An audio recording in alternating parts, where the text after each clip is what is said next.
Hello friends, welcome to Manu Law Classes. मेरा नाम गौतम दीक्षित है. Now today in this video we are going to discuss the important news from the Hindu edition of 29th March 2023. So let's start with the news. So the first news which we are going to study, we are just going to look after this, that is EPFO, that is Employee Provident Fund Organization, is set to marginally hike interest on deposits to 8.15%. ठीक है. So already जो आप देख रहे हैं कि pension से related हम बहुत ज़्यादा न्यूज़ पढ़ रहे हैं, जैसे we have new pension schemes, then we have old pension scheme. Several states they are going on to implement the old pension scheme, which is definitely going to increase the burden on the state exchequer. And then there is new pension scheme. तो old pension scheme में क्या होता है कि जो last drawn with salary होती है उसका 50% मिलता है. न्यू पेंशन स्कीम जो होता है वो एक कॉन्ट्रीब्यूटरी स्कीम है, जिस तरीके से आप कॉन्ट्रीब्यूट करते हैं उस तरीके से आपको इसमें पेंशन मिलता है. Now the next is employees provident fund organisation. So it is about the provident fund. So the यहाँ पे जो सेंट्रल बोर्ड ऑफ ट्रस्टीज है of the employees provident fund organisation, so they have recommended to increase the interest on provident fund deposit by 0.05%.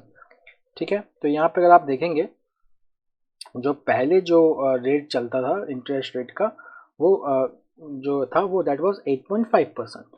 तो 2020-21 में जो interest rate था it was 8.5%. After that the CBT cut it to 8.1%. जैसे कि हमने देखिए कल भी पढ़ा था provident fund, public provident fund and then Sukanya Samriddhi schemes. तो इसके भी जो रेट्स हैं वो नहीं बढ़ाए गए हैं. तो उसके भी रेट्स जो हैं वो स्लैश किए गए थे. उसके बाद जो कमिटी बैठी थी which recommended that this rate should be linked with the government security bonds of same tenure, that was also not accepted. So here also if you will see the same thing, that interest rate it was cut to 8.5% from 8.5% to 8.1%. obviously now if there is a rate cut, so जो pension जो interest होता है वो obviously नीचे आ जाएगा. So there was criticism. Now the trade unions, they had criticized the center for reducing the interest rate every year. Now there has been a marginal increase in the interest rate from 8.1% to 8.15%. Now coming to the editorial. So today's editorial we are going to focus on the reservation issue. So if you will see in the constitution, the reservation is provided on the basis of article 15 and article 16 of the constitution. अब हम यहाँ पे जो पढ़ने वाले हैं वो है कर्नाटका में रिजर्वेशन. तो कर्नाटका में पहले तो हम इसको देख लेते हैं कि कर्नाटका में हुआ क्या है, what has happened in Karnataka. तो कर्नाटका में दो चीज़ें हुई हैं. जो 4% रिजर्वेशन था to OBC categories in OBC to Muslims, उसको that has been now withdrawn. Now then additional 2% and 2% reservation have been given to two communities. So these are Vocal Liga community and Veerashaiva Lingayat community. 2%. Okay.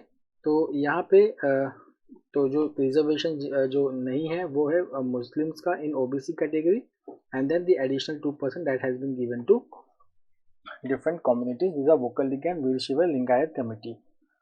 So if you will see over here that apart from the politics, so we are going to study the rationale from the constitutional point of view, from the legal point of view.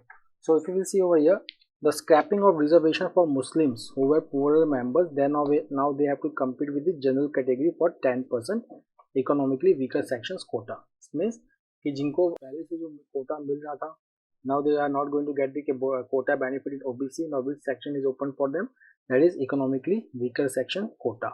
Earlier एक state और है जिसने जो reservation था for Muslims which was abrogated, that was Maharashtra in 2015. Now coming to the constitutional part. ठीक है. So if we will see our constitution, so reservation on the basis of religion alone is untenable. Untenable मतलब ये नहीं दिया जा सकता है. Okay, ours is a secular constitution. Fine. उसके बाद अगर आप देखेंगे कि ये जो कर्नाटका का मूव है, so it has been not recommended by the Karnataka state backward classes commission for the withdrawal of reservation benefits for Muslims. Okay. So यहाँ पे अगर हम कॉन्स्टिट्यूशनल पोजीशंस अगर हम देखें, so constitution does not allow reservation on the basis of religion alone, and that there have been judicial verdicts striking down quotas for Muslims for not being backed by a proper study on the extent of backwardness in the community. ठीक है. तो past में जो supreme court ने जो decisions हैं जिन्हें strike down किया हुआ है सुप्रीम कोर्ट ने, The main reason is that any reservation has to be provided that there should be a data which shows that there is a backwardness in the community. Based on that, the reservation can be given. Okay. Now, if you will see that it is possible to extend reservation benefits to the backward section of any religious minorities identified on the basis of relevant criteria. Okay, हो सकता है कि Muslims में कुछ ऐसे communities हैं which are backward, so they can be given reservation provided the detailed studies have been done. Now, if you will see that there are certain states which are implementing reservation in educational institutions as well as public employment for Muslims by including them in backward classes list. Now, the second thing which is important about the Karnataka is that sections of Dalits are up in arms against the reordering of 17% SC quota among different groups. तो अगर आप कर्नाटका में देखेंगे तो SC का जो reservation है ये दैट इज 17%. नाउ अब क्या होता है कि इसमें सब कैटेगराइजेशन भी होते हैं. Okay, that we will look in the explanation series which is just we are going to take. So सब कैटेगराइजेशन मतलब SCs में भी अगर आप देखेंगे so there are various categories और उस कैटेगरी में there are different reservations to different communities belonging to scheduled caste. Fine. So now there has been a rejig in this subcategorization where sections of the list now they are protesting against this reordering. The next is tactical retreat. Now this tactical retreat, so we are now talking about Israel. ठीक है, Israel में जो है वो election हुआ था, वहाँ पे अब जो कोलिशन बना है it consist of right far right parties. Okay, तो यहाँ पे जो प्रेसिडेंट प्राइम मिनिस्टर हैं नेथान्याहू, बेंजामिन नेथान्याहू. ओके, तो बेंजामिन नेतन्याहू ही प्रपोज जुडिशियल रिफॉर्म. और दैट इज इम्पोर्टेंट. ये जो प्रोटेस्ट चल रहा है इजराइल में बहुत दिन से, इजराइल में अगर आप देखेंगे तो दो टाइप की न्यूज़ आप पढ़ते हैं.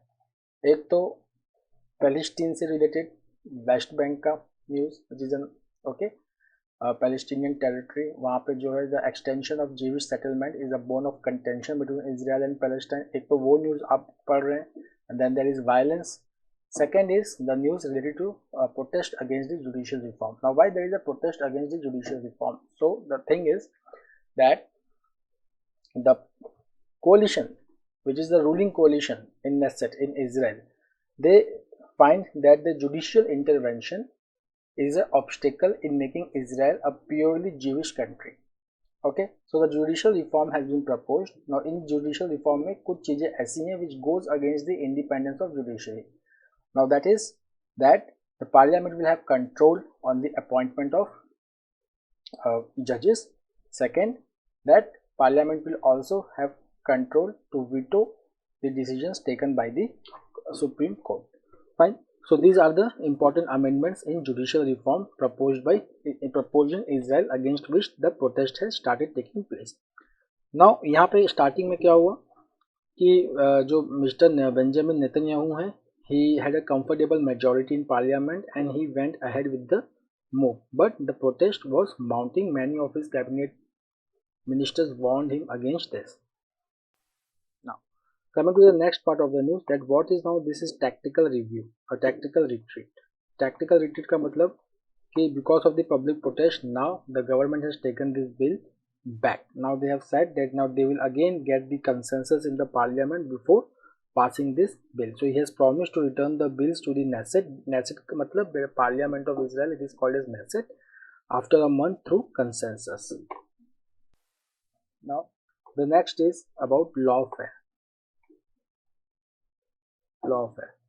तो lawfare जो है, it is a word, it means where law is weaponized. Okay, where the law is a weaponized, the legal system is weaponized to intimidate, harm or delegitimize an opponent. So definitely we are talking about the disqualification of Rahul Gandhi from the membership of Lok Sabha. His constituency was Wayanad in Kerala. He was convicted in a criminal defamation case by the Surat court. The case is related to 2019. So here the author presents the view that what is the problem with this and why he is calling as a new type of warfare against the opposition leaders. So the first thing he talks about is that the criminal defamation case proceedings took place in Surat, but the political speech in which Rahul Gandhi has been convicted that speech was made in Kolar in Karnataka. So legal experts, they have already pointed out that there are many surprising features about the process itself. Okay, पहले तो इसमें क्या होता है कि पहले तो 1 साल का स्टे मिलता है on the person who has initiated the complaint. Then a different judge is appointed, and then there is sudden speed in the process.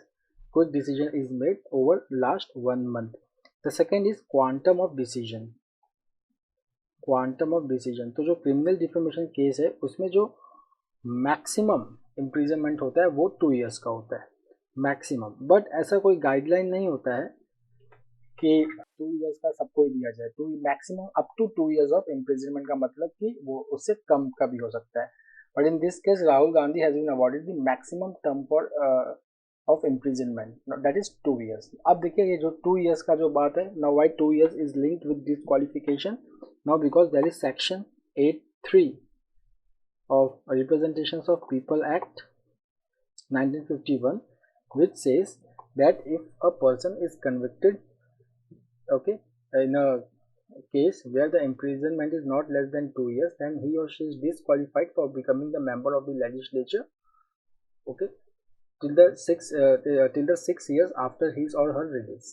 ठीक है, तो जैसे कि मान लीजिए कि इस केस में कोई 2 साल के लिए कन्विक्ट हुआ तो 2 साल के लिए सजा काटेगा, उसके बाद 6 साल और रुकना पड़ेगा, मतलब टोटल 8 इयर्स और रुकना पड़ेगा before that person can fight the election. That is section 8(3) of the representation of people's act 1951। Now the purpose of this act is very noble, that is to stop the criminalisation of politics.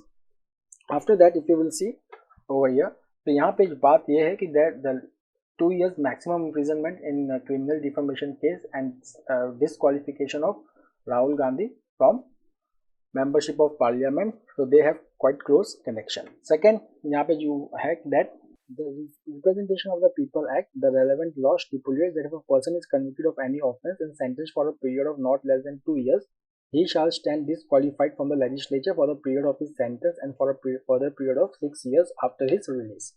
Okay, so that is the thing, but if you will see that until 2013, मतलब जब तक lily Thomas versus union of India का judgement नहीं आया था, तो there was section 8(4), okay, there was section 8(4) in the Representation of People's Act 1951 which said that the disqualification for sitting legislature would not take sitting member of the legislature would not take effect for a period of 3 months from the conviction, or if an appeal or a revision was brought within that period, that appeal or revision had been disposed of by a court. It means what? That there was a breather period for the sitting legislature, ठीक है, but that section 8(4) which provided this provision, that was removed by Lily Thomas versus Union of India case 2013. So यहाँ पे supreme court का reasoning था that convicted politicians could always move the appellate court for a stay upon their conviction. However, not only does this interpretation concentrate more power in the hands of courts when it comes to political process, but it also naive from the perspective of lawfare. यहाँ पे अब the author is saying कि अब अगर हम judiciary को देखें तो जुडिशरी ने इस केस में सेक्शन 8(4) को डिलीट कर दिया, ठीक है, and but now what has happened that now the pure matter is in the hands of court. Now the court has the power to decide the disposal or appeal related to the conviction. Fine. So that is a different judicial process, but it does not take care of political process, which is evident in the case of Rahul Gandhi. The next is the need for sector-specific safeguards in TACAID. So we are talking about here the data protection. ठीक है, तो जो data protection होता है that focuses on privacy, ठीक है, so most of the time there are general laws about data protection and privacy, but the second thing over here is that what about the sector specific safeguards. Okay, so यहाँ पर आप देखेंगे the author is saying कि हमारे पास एक जो bill जो propose हुआ है for protection of data, that is the Digital Personal Data Protection Bill 2022. It comes after 5 years of discussion and deliberation on a framework to safeguard citizens' information from misuse and unauthorized access. Now, if we read this bill, sorry, section 29 जो कहता है that the provisions of the bill will complement and not create exemptions from existing regulations. मतलब जो existing regulations है which are sector specific, so this bill will complement them. It will not create exemptions from existing regulations. But if there is a conflict, then bill will take precedence. इसका मतलब कि समझो कि health sector में digital application को लेके कुछ rules हैं, ठीक है. Now that rule goes against the digital personal data protection bill. So here the digital personal data protection bill will take the precedent, not the rules which have been made specifically for the health sector. Now this creates quite a problem for sector specific regulations for protection of personal data. So if you will see certain worldwide examples, for example the general data protection regulation of European Union. तो इसकी खास बात देखिए क्या है, that it embodies the comprehensive approach offering the strongest and most stringent framework to date. Then the sectoral approach in the United States seen through laws such as Health Insurance Portability and Accountability Act in healthcare, then Graham-Leach-Bliley Act for financial institutions. It is a patchwork of regulations tailored for specific industries. जैसे कि अगर हम GDPR की बात करें, so this is a general rule but it has specific provisions for certain industries such as healthcare under Article 9. Then there is a flexibility in GDPR. So if you will see the GDPR, तो ये EU member को permit करता है to make specific rules for their own country. तो जैसे कि आप Germany का एग्जाम्पल लेंगे तो जर्मनी का अपना एक रूल है that is called as Bundestagsgesetz, that is BDSG. So it has stricter provisions compared to the GDPR. Then there is European Data Protection Board made up of representatives from each EU member states Data Protection Authority. और ये जो body है it provides guidance on the implementation and interpretation of the GDPR including sector specific issues. ठीक है, so here the concentration is on that how we are going to regulate or how we are going to protect the personal data in specific sectors. Now taking the American example, तो जो American sectoral approach है to data protection that has been deemed flawed for various reasons which includes inconsistent protection, problem in enforcement, overlapping and contradictory provisions and lack of federal regulation leaving certain sectors unprotected.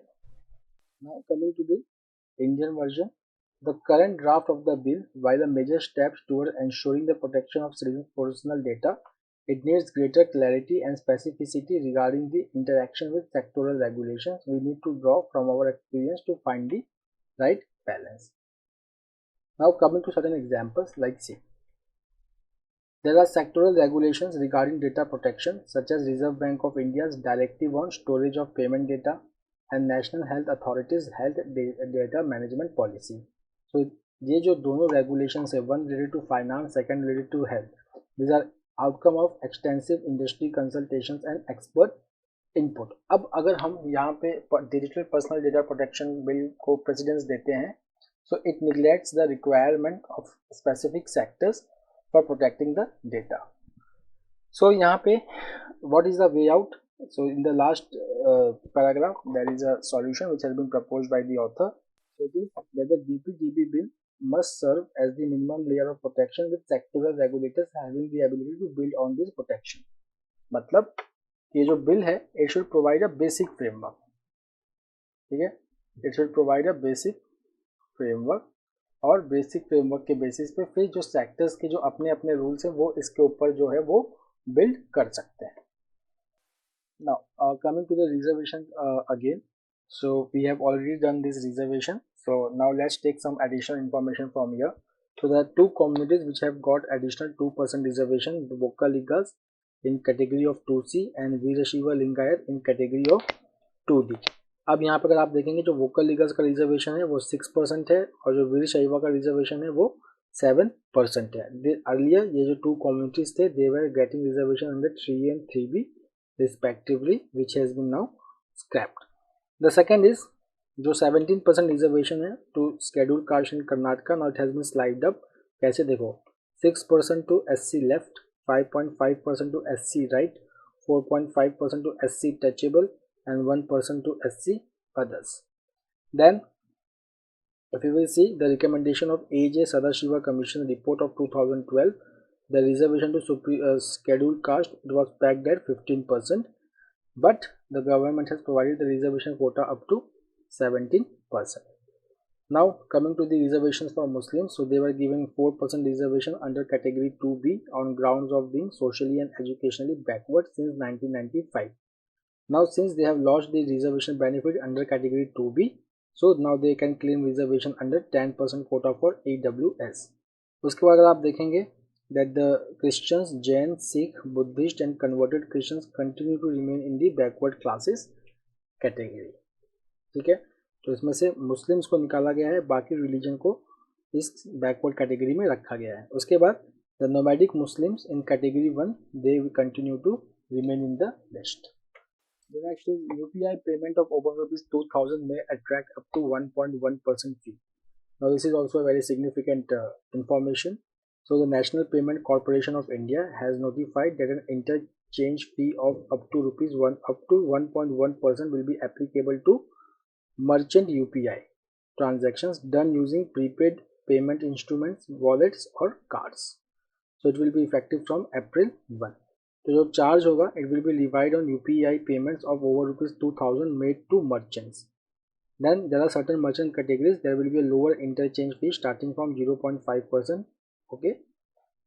Now see to whom this interchange will not be applicable. That is peer-to-peer, then peer-to-peer merchant between bank accounts and PPI wallets. Now coming to Agniveer scheme. So Agniveer. So the first batch of Navy Agniveer has passed out from INS Chilka, which is in Odisha. INS Chilka.